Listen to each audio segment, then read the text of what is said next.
Hola, hoy vamos a ver la tercera parte de las tipologías, los distintos tipos de costos que pueden haber en sus productos o servicios. Vamos a hablar de los costos totales y los costos unitarios. En primer lugar, ¿a qué nos referimos con el costo total? Corresponde, como su nombre lo dice, a la totalidad de los costos implicados para determinar el costo de sus productos. Si, por ejemplo, podemos observar el costo total de un producto, estaría incorporado la cantidad total de costos de materia prima, la cantidad total de costos de mano de obra y el total de los costos indirectos de fabricación. En cambio, en el caso del costo unitario, se ve el costo por una unidad, es decir, cuánto nos cuesta en materia prima, en mano de obra y en CIF la fabricación de nuestro producto, pero a nivel unitario, una unidad de producto. Veamos, por ejemplo, esta fórmula que se encuentra aquí. El costo unitario es igual al costo total determinado anteriormente, dividido por el número de unidades que fabricamos. Entonces, podemos decir, por ejemplo, tenemos aquí un ejemplo, si en el año 2015 se fabricaron 1000 sillas de playa, el costo total de esto fue en materia prima 3 millones de pesos de unidades monetarias, mano de obra 2 millones de unidades monetarias y costos indirectos de fabricación 500.000. Los precios de venta para el periodo en términos totales son de 10 millones. Las preguntas que se nos vienen a la mente entonces sería: ¿cuál es el costo total? ¿Cuál es el costo unitario? ¿El precio unitario de venta? Y finalmente, ¿cuál es el margen que yo gané después de haber descontado los ingresos, el costo? Vamos respondiendo una a una. ¿Cuál es el costo total? El costo total nace de la sumatoria de todos los costos asociados a la producción, es decir, materia prima, 3 millones, mano de obra, 2 millones y costos indirectos de fabricación, 500.000. Entonces, el costo total sería 5.500.000 unidades monetarias. ¿Qué sucede ahora con el costo unitario? Anteriormente determinamos el total, 5.500.000 es el costo total. Pero ahora, ¿cómo podemos llegar al costo unitario teniendo claro que fabricamos 1000 sillas? En este caso, entonces, el costo unitario será 5.500.000 dividido por 1000 sillas. Eso nos da entonces un costo unitario de 5.500 por unidad de silla de playa. ¿Qué sucede entonces también con el precio de venta? Nos dieron un precio de venta total. Nos dijeron que los ingresos entonces, porque el precio de venta, pero de todas las unidades, es llamado ingreso por venta. Si nos dieron que el ingreso por venta era de 10 millones de pesos, ¿cuánto sería el precio de venta por una unidad? Fácil, tenemos que dividir 10 millones por las 1000 sillas de playa que tenemos. Por lo tanto, así nos va a dar un precio de venta unitario de 10.000 por silla. Y luego viene el margen ganado. El margen ganado depende del ingreso, el total, que en este caso eran 10 millones, menos el costo, todo lo que nos costó llegar a tener un ingreso de 10 millones. Entonces, en este caso, cuando yo quiero hablar acerca del margen en términos porcentuales, debo hacer una división, porque el margen en términos monetarios es simplemente la resta entre los ingresos o el precio de venta unitario menos los costos totales o unitarios.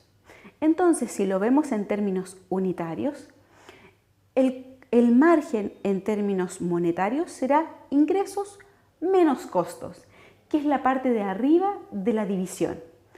Pero para poder determinar el margen ganado en términos porcentuales, yo tengo que dividir sobre los ingresos.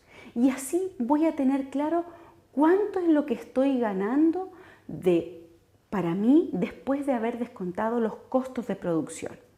Entonces, en este caso, en este ejemplo, lo que me queda después de haber descontado de los ingresos los costos es un 45%.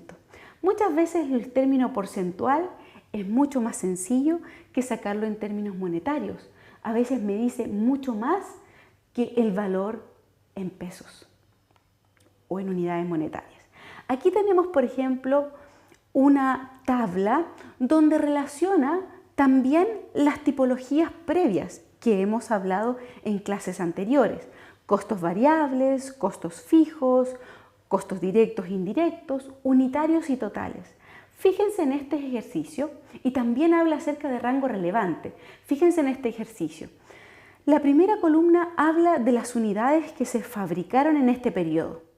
Pueden ser 100.000, 200.000, 500.000, 800.000 y 1.000.000. Son distintas alternativas posibles de producción durante un periodo. Para todas ellas, el costo variable por cada unidad es fijo, 60 pesos o 60 unidades monetarias por unidad. Por lo tanto, si yo quiero ver cuánto es el costo total variable, tendré que multiplicar cada unidad producida por el costo unitario. Si se dan cuenta, la tercera columna nos habla de este costo variable total, todos los costos variables, que si hago la multiplicación sería 100.000 por 60, 600.000. Y así, 6 millones. 6 millones, 12 millones, 30 millones, 48 millones o 60 millones. Ahí tengo los costos variables totales. La siguiente columna, que es la columna 4, me habla acerca de los costos fijos totales. Los costos fijos, recuerden, son costos con cierta periodicidad, anual, mensual, trimestral, pero fijos, no se mueven de acuerdo al volumen. Por lo tanto, en este ejercicio, por ejemplo, los costos fijos para un periodo de tiempo dentro de un rango relevante siempre van a ser 10 millones. No se van a mover si yo estoy dentro del rango. Y en este ejercicio el rango es hasta 1.000.000 de unidades producidas. Por lo tanto, fabrique una unidad o fabrique 1.000.000 de unidades, el costo fijo, por ejemplo, de arrendamiento, va a ser siempre 10 millones de pesos. Entonces, si se dan cuenta, yo sumo costos variables más costos fijos, que pueden ser costos variables, materia prima, mano de obra, costos indirectos, y también tenemos dentro de los fijos materia prima indirecta, mano de obra indirecta o costos indirectos de fabricación. Todos ellos me van a dar esta sumatoria total, 16 millones, 22 millones, hasta llegar a 70 millones, que es la suma de los costos variables totales más los costos fijos totales. Pero luego quiero determinar el costo unitario. ¿Qué tengo que hacer?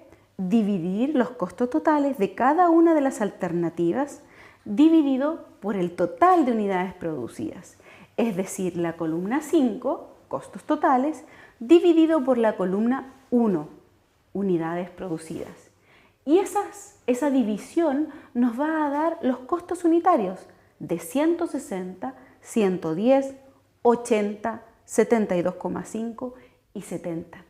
Fíjense el comportamiento de los costos, cómo han ido disminuyendo a medida que incrementamos las unidades. Pero ¿dónde está el impacto? ¿Desde qué costo viene este impacto? Dense cuenta que en el caso de los costos variables, el costo variable es fijo por unidad. Por lo tanto, a medida que fabrico una más, el costo se incrementa en 60 pesos más. Por lo tanto, siempre en el costo unitario voy a tener 60 pesos de costos variables. Pero los costos fijos, como son fijos a nivel total, a medida que yo los divido o que me sirven para mayor cantidad de unidades producidas, se va va impactando, disminuyendo al costo.